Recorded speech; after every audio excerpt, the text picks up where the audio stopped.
Bien le bonjour, ici Louis Lemieux, votre fier député de Saint-Jean, pour vous souhaiter la bienvenue sur la chaîne télé de votre député au service de la communauté, Studio Saint-Jean. C'est une chaîne télé pour qu'on se connaisse mieux, plus, qu'on puisse mieux travailler ensemble, qu'on puisse s'aider. C'est ce que j'appelle, moi, communiquer plus et communiquer mieux, comme ceci.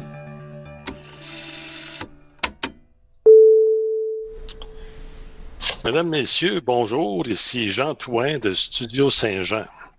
Je m'adresse aux jeunes, puis parfois à leurs parents, qui s'intéressent beaucoup au corps humain et aux sciences médicales. Aujourd'hui, nous allons rencontrer une enseignante dans le domaine des techniques d'analyse biomédicale. Il s'agit de Madame Sonia Goupil. Bonjour, Madame Goupil. Bonjour. Alors, au Cégep de Saint-Jean, on a la chance d'avoir ce cours-là qui ne se donne pas partout dans la province. Puis c'est un cours, quand j'ai vu sur le site web du Cégep les différents appareils que vous utilisez, je trouve que c'est de la haute technologie. Oui, effectivement, c'est un programme qui se donne à Saint-Jean depuis très longtemps. Je suis moi-même une ancienne diplômée d'ailleurs, maintenant enseignante. Puis on est 11 cégeps en fait au Québec à donner la formation. Mais oui, on utilise beaucoup d'équipements très perfectionnés qui sont très miniaturisés, donc qui utilisent des très petites quantités de sang, entre autres, pour analyser le corps humain et donner beaucoup d'informations au médecin qui va s'en servir là, pour diagnostiquer, faire le suivi des maladies. En fait, on dit que notre ordre professionnel, parce qu'on a un ordre, dit qu'il y a plus de 85% des diagnostics suivis médicaux qui sont basés sur les tests, les analyses que les technologistes médicaux ou, si vous préférez, les techniciens de laboratoire des hôpitaux. Donc, c'est vraiment un travail super important. Et pour travailler dans le domaine des hôpitaux ou des laboratoires privés, comme technicien ou technicienne d'analyse, il faut absolument faire le cours au Cégep. Il n'y a pas de cours à l'université par après. En fait, oui, pour être membre de l'ordre professionnel et travailler en milieu hospitalier, ça prend absolument le DEC de 3 ans. Donc, c'est un programme technique. Il y a des possibilités, par contre, de poursuivre à l'université après. Donc, il y a même plusieurs programmes universitaires qui vont créditer des cours à nos étudiants. Mais quelqu'un qui aurait, par exemple, un bac, je vous dirais, en biochimie, sans avoir fait le DEC en analyse biomédicale, qu'on appelle communément TAB, ne pourrait pas travailler en milieu hospitalier. Donc, ça prend vraiment le DEC qui se donne à Saint-Jean. Ouais. J'ai sorti mon gros livre Anatomie et physiologie que j'aime regarder des fois. Ce cours-là, c'est un cours scientifique. Vous faites, en plus des cours de français, mathématiques, tout ça, qui se donne au Cégep pour philosophie, éducation physique, mais il y a des cours théoriques et des cours pratiques. Vous avez une approche qui a été renouvelée depuis 2 ans. Parlez-moi-en donc. Oui, effectivement. En fait, nos étudiants ont un programme qui est très... qui étudie le corps humain sous tous ses angles, je vous dirais. Donc, on va l'étudier de fond en comble. Et oui, on a renouvelé le programme récemment. On a rénové nos laboratoires. Le local dans lequel je suis présentement, il est tout frais. C'est le petit dernier. C'est notre laboratoire de microbiologie. Donc, l'espace a été renouvelé, mais évidemment, on a aussi beaucoup d'équipements, d'appareils qu'on renouvelle régulièrement pour essayer d'être le plus près possible de ce qui se fait en milieu hospitalier. C'est ça. Et les étudiants... oui, allez-y, excusez-moi. Oui, ce qui veut dire que les étudiants peuvent pratiquer leur métier directement au Cégep. Puis quand ils arrivent, ils vont faire des stages en 3e année, par contre, là, pour aller vraiment pratiquer dans le milieu. Mais déjà, ils ont les mêmes appareils. C'est pas... C'est très semblable, en fait. Je vous dirais la différence, c'est souvent la grosseur. Nous, on a des versions un peu miniatures, mais le principe de fonctionnement, c'est la même chose. Je vous dirais que sur la totalité des heures, sur les 3 ans, les étudiants doivent facilement passer la moitié du temps dans nos laboratoires. On a en fait 4 laboratoires qui sont dédiés au programme. Il y a seulement nos étudiants qui y travaillent et ils vont effectivement apprendre à manipuler toutes sortes de spécimens qui viennent du corps humain et aussi plein d'appareils. On fait des techniques manuelles pour qu'ils comprennent le travail, mais aussi plusieurs instruments. Puis comme vous l'avez dit, en 3e année, en fait, ils font 6 mois de stage à partir du mois de novembre jusqu'au mois de mai. Ils sont en centre hospitalier, là, donc c'est vraiment, c'est ça, quand ils arrivent sur le marché du travail, ils sont prêts. Et évidemment, le milieu hospitalier est un endroit très important. Actuellement, il y a une pénurie vraiment importante depuis plusieurs années. Mais les étudiants sont aussi capables d'aller travailler dans à peu près n'importe quel type de laboratoire, que ce soit agroalimentaire, laboratoire de recherche, laboratoire plus au niveau pharmaceutique, par exemple. Ils ont une formation qui est très, très polyvalente et ils sont capables de s'adapter à n'importe quel milieu. Et c'est justement parce qu'ils font beaucoup, beaucoup de laboratoires avec nous au cégep et ensuite dans leur stage. J'ai lu sur le site du cégep qu'il y a 6 secteurs dans ce domaine-là. Par exemple, microbiologie. Microbiologie, ça veut dire quoi, ça? Oui, effectivement, on a plusieurs secteurs. Le laboratoire dans lequel je suis, c'est le laboratoire de microbiologie. C'est l'étude des bactéries et des virus, donc les petits microbes, dont la COVID-19, entre autres, là, c'est un des virus. On va apprendre aux étudiants à manipuler des échantillons. Donc, par exemple, si vous avez, je sais pas moi, une infection urinaire, un mal de gorge, vous allez avoir un prélèvement. Donc, ça peut être, par exemple, une urine qu'on va mettre dans un petit tube comme ça qui s'en va au laboratoire. Ça peut être, c'est ça. Puis, on va venir mettre ça sur des géloses comme ça. C'est comme un peu un jello nutritif dans lequel, je vais vous montrer ici, là, excusez-moi, avec la caméra. Donc, on va voir on appelle ça des colonies. C'est des bactéries, dans le fond. Puis les étudiants vont apprendre à les identifier, à les reconnaître. Ils vont les regarder au microscope aussi pour apprendre à connaître toutes les sortes, les familles. Puis le but, c'est de trouver le bon antibiotique, par exemple, à donner aux patients. Fait que c'est sûr que c'est un secteur qui est très utile. Il y en a... Il y a différents secteurs aussi. Les transfusions sanguines, l'hématologie, ça c'est l'étude du sang. Oui. La biochimie, c'est quoi ça, la biochimie? La biochimie, en fait, en biochimie, on va avoir, par exemple, des échantillons, des tubes de sang. Vous êtes peut-être déjà allé au CLSC pour une prise de sang, par exemple. OK? Puis, par exemple, quelqu'un qui est diabétique peut faire mesurer son sucre dans le sang. On veut vérifier la quantité de cholestérol pour savoir si vous en avez assez ou pas. On peut mesurer plein d'hormones pour savoir si une femme est en ménopause. Donc, il y a vraiment toute une liste d'analyses qu'on peut faire. Fait que c'est vraiment un peu la chimie du corps humain. Donc, on vérifie la quantité de plusieurs molécules dans le sang, dans l'urine. Et ça permet de savoir au médecin, est-ce qu'il y a une maladie? Si on fait un traitement, est-ce que le traitement, il fonctionne bien? Est-ce que l'analyse qui était peut-être anormale au début, elle redevient normale avec le traitement? Donc, on peut faire des prises de sang souvent pour voir justement l'évolution de tout ça. Et puis ensuite, j'ai lu histopathologie. Ça, c'est l'étude des tissus. Oui, et des organes. Si un homme veut savoir si le cancer de la prostate, son médecin peut prélever. Oui. Puis c'est analysé en laboratoire ensuite. Tout à fait. Donc, oui, si une personne a, par exemple, une biopsie, que ce soit de la prostate, du foie, de n'importe quel organe du corps, ça s'en va au laboratoire. Et les spécimens, en fait, je peux vous montrer, on va envelopper les spécimens dans un peu comme de la cire. Donc, on fait des petits blocs comme ça, OK? Et ça permet de les couper en tranches très, très, très minces. Puis ensuite, on va les mettre sur une lame de microscope. C'est pour ça qu'il faut que ça soit très mince parce qu'il faut qu'on puisse voir au travers. Et les étudiants, dans le fond, vont apprendre à préparer à partir de la biopsie, par exemple, tout préparer le spécimen pour arriver à la lame et que là, ensuite, on puisse analyser au microscope. Donc, dans ce cas-là, c'est le pathologiste, c'est le médecin, c'est le spécialiste qui va vraiment déterminer s'il y a le cancer, par exemple. Mais sans le travail des techniciens, il ne peut pas faire ça. C'est vraiment le technicien, le technologiste qui va préparer les lames. Évidemment, c'est super important. Le cancer, c'est malheureusement très fréquent. Hein?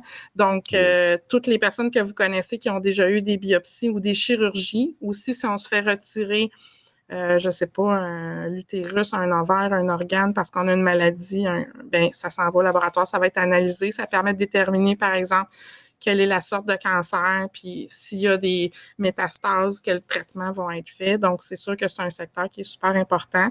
On a aussi, quand ça arrive, des autopsies même qui vont être analysées de cette façon-là pour voir la cause du décès. Donc, il y a un côté un peu investigateur, je vous dirais, que ça prend quand on veut étudier en labo médical, parce que souvent, on est à la recherche de quelque chose. On cherche une maladie, on cherche c'est quoi qui fonctionne pas pour après ça trouver, que le médecin trouve le traitement puis aider les gens finalement. Là, je vous amène dans un autre secteur qui est la biologie moléculaire. Oui. Il y a du nouveau là-dedans, l'ADN. L'ADN, oui. Ça, c'est en fait, la biologie moléculaire, c'est un secteur qui est en augmentation. Il y en a un peu dans tous les secteurs, mais à la base, ce que ça fait, c'est effectivement, on va étudier les gènes d'une personne. C'est un peu notre hérédité. On peut l'étudier pour le patient, mais on peut faire la même chose pour les bactéries, les virus.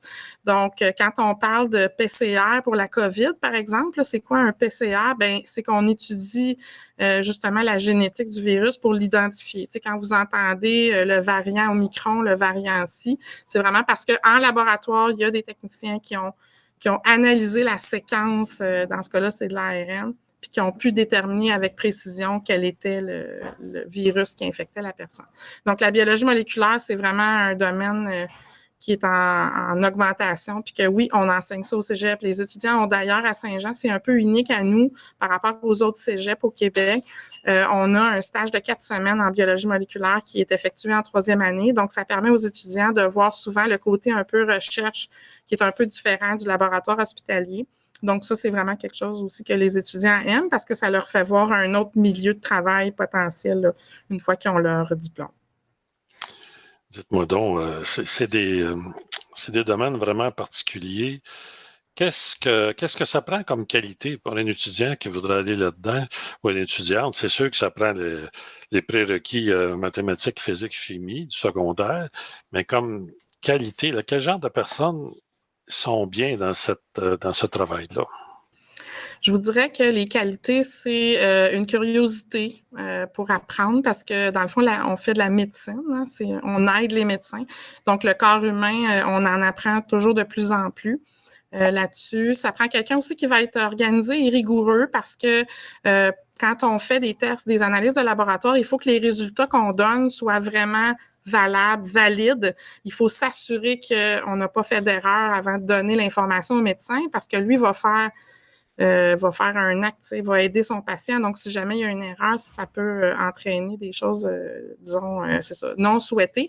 Donc, d'être rigoureux, d'être aussi minutieux, méthodique et d'aimer le corps humain. Je vous dirais que l'autre chose, c'est que nos étudiants souvent veulent aider, veulent aller dans le domaine médical, mais sans nécessairement être près du patient. Donc, c'est sûr qu'on côtoie peu les patients, on est plus dans notre laboratoire, mais en même temps, on aide énormément de façon plus indirecte. Alors, c'est souvent ce qu'on va entendre de nos étudiants. J'ai vu sur le site du Cégep des étudiantes qui disaient on fait le cours durant 3 années ensemble. Et puis, ils semblaient, s'entraider. Puis, ils avaient l'air satisfaits de ce que les professeurs faisaient pour eux puis pour elles. Mm-hmm. Oui, effectivement, c'est quelque chose que je n'ai pas mentionné, mais le travail d'équipe en laboratoire, c'est vraiment quelque chose d'important. Puis ici, à Saint-Jean, on est comme une petite famille. C'est un programme technique dans lequel les étudiants sont tout le temps ensemble. Et comme je vous expliquais, ils ont tellement d'heures de laboratoire et ils font justement du travail en équipe aussi individuelle. Fait qu'ils apprennent à se connaître. Puis les enseignants aussi, on est une petite équipe qui est quand même expérimentée. Puis on est très disponible. Donc, on développe vraiment des liens rapidement, ce qui fait que le programme est intéressant. Mais aussi sur le marché du travail, ça demeure un travail d'équipe dans les gens au laboratoire, mais aussi on collabore avec les infirmières, avec les médecins, avec différents professionnels de la santé qui vont avoir besoin des résultats des analyses que nos étudiants font pour aider les patients par la suite. Ouais, comme vous le disiez, ils ne sont pas en contact directement avec les patients, mais le travail qu'ils font va être utile aux médecins, aux infirmières puis aux patients finalement. Tu sais, c'est d'être rigoureux, de donner les bons résultats de tests. Puis, en tout cas, ces gens-là contribuent beaucoup à aider les gens dans le système de santé. Oui, tout à fait. C'est une profession, en fait, qui est malheureusement dans l'ombre. Je vous dirais, on a peut-être entendu un petit peu parler du travail avec la pandémie, avec la COVID-19, mais pour vous dire qu'avant la pandémie, on avait besoin d'étudiants. Là, on en a encore plus parce que il y a vraiment beaucoup d'analyses qui sont faites. Juste pour vous donner un exemple, à l'hôpital de Saint-Jean, il y a à peu près 75 techniciens qui travaillent. Le laboratoire, il est ouvert 24 heures sur 24, 365 jours par année. Donc, dès qu'il y a quoi que ce soit avec un patient, ben il y a quelqu'un qui est au laboratoire pour faire les analyses que les médecins vont demander. Quand vous allez vous faire des prises de sang au CLSC, ben ça s'en va tout à l'hôpital aussi pour les analyses. Puis pour vous donner un ordre de grandeur, ben tu sais, dans les secteurs d'hématologie, biochimie, banque de sang, les techniciens vont faire à peu près au-dessus de 3000 tests par jour. Ça, c'est une journée, là, 24 heures. Et c'est juste des secteurs. Fait que c'est encore beaucoup plus que ça. C'est vraiment un travail hyper important, mais qui est pas connu parce que c'est ça, on a peu de contact, sinon pas du tout avec les patients, mais c'est vraiment super important comme travail. Au Québec, il y a à peu près 5000 technologistes au complet qui font au-dessus de 500 000 analyses à tous les jours. Donc, c'est vraiment, là, c'est ça. Ça paraît pas, mais c'est un travail important. Puis, on a besoin de gens. On a vraiment besoin d'étudiants. Si vous êtes intéressé par le domaine ou vous connaissez quelqu'un, jeune ou moins jeune, hein, parce que on n'a pas de critères d'âge pour venir étudier au cégep. Les retours aux études, on en a régulièrement. Donc, si ça vous intéresse, les inscriptions, c'est avant le 1er mars au cégep. C'est possible de faire une demande, puis on vous attend. C'est le bon temps, puis on sait qu'ils ne manqueront pas de travail en sortant. C'est une place assurée parce qu'actuellement, les techniciens et techniciennes travaillent beaucoup, font beaucoup de surtemps pour être capables de faire toutes les analyses à cause de la pandémie. Ouais. Alors, si c'est un travail qui est du domaine scientifique puis qui aide les patients, ben, c'est un travail un petit peu dans l'ombre. Mais ceux que ça intéresse, alors je les invite. Puis bravo pour le cours que vous donnez. Il y a sûrement des étudiants qui viennent d'ailleurs que de Saint-Jean, mais pour ceux de Saint-Jean, gênez-vous pas, appelez. Il y a une personne qui pourra discuter avec vous aussi, j'imagine, hein? Oui, tout à fait. En fait, si vous allez sur le site web du Cégep, on a, c'est ça, il y a plein d'informations. Vous avez des témoignages, des vidéos, puis on peut aussi vous parler, vous rencontrer en présence à distance. Ça arrive qu'on a des activités de visite des laboratoires, puis des fois, il y a des gens qui vont venir. Donc, ça nous fait toujours plaisir de présenter nos espaces, d'expliquer un peu ce qu'on fait, puis c'est ça, de parler un peu plus en détail du programme, puis de répondre aux questions des gens qui peuvent se poser là, une fois qu'ils ont vu les informations sur le site Internet. Donc oui, on est tout à fait disponible à aider et à répondre aux questions s'il y en a. Bon, ben merci beaucoup, Mme Goupil. C'était intéressant. J'ai appris des choses. Et puis, bonne continuité. On va souhaiter que beaucoup d'étudiants ou de futurs étudiants et étudiantes vous appellent. Merci. Merci beaucoup à vous, M. Thoin. Ça fait plaisir. Alors, à vous qui nous écoutez, si vous avez aimé cette entrevue, faites un petit j'aime sur Facebook et puis partagez. Parce que, comme on dit, il y a de la place pour ces études-là, puis c'est un domaine professionnel des plus intéressants. Alors, vous pouvez partager. Et si vous avez d'autres sujets d'entrevue, écrivez-nous à production@commercialstudiosaintjean.tv et ça va nous faire plaisir de rencontrer d'autres personnes. Merci beaucoup.